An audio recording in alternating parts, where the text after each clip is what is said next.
तिमी मेरो आमाको प्राण थियौ।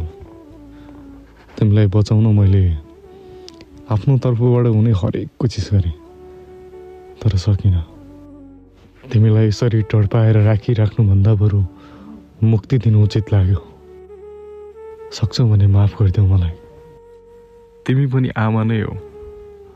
आँखा लागि म दुवै आँखा गुमाउँदा, न खान सक्ने न पानी पिउनु सक्ने अवस्थामा पुग्दा, शरीरको बाहिरी बनावट पुरै गुमाउँदा पनि तिमी बच्चाको लागि बाँचेको थियौ भन्ने कुरा छर्लङ्ग हुन्छ। दुश्मनी थियो होला त मसँग थियो होला, मेरो परिवारसँग थियो होला। बिचरी नादान यो बेजवान जनावरको के दोष?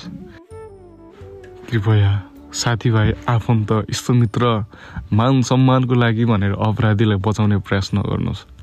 आज मसँग यस्तो खालको गतिविधि गर्न सक्नेले भोलि तपाईँसँग पनि त्यही गतिविधि नदोहोऱ्याउला भन्न सकिन्न।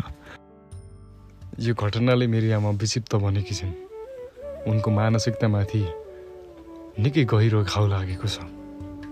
मैले उनलाई सम्झाउन सकेको छैन, बुझाउन सकेको छैन।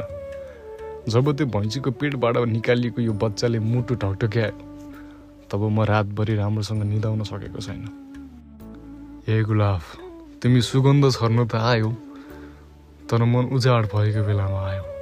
ए हरियाली, तिमी हरियोपन जगाउन त आयौ, तर मनमा डढेलो लागेको बेलामा आयौ।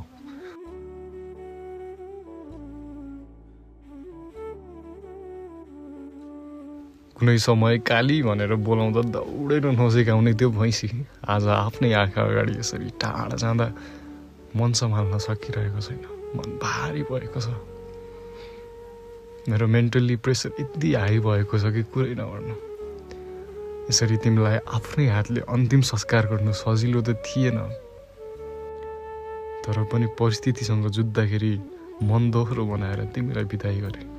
हार्दिक श्रद्धाञ्जली काली, मिठो सम्झना।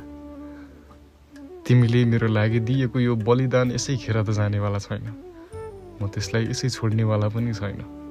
निर्धक्क हुनु।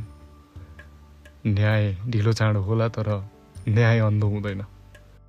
जसको लागि तिमी बाँचिरहेको थियौ, जसको लागि तिमी सास लिइरहेको थियौ, उसलाई मैले तिम्रै काखमा राखिदिएको छु।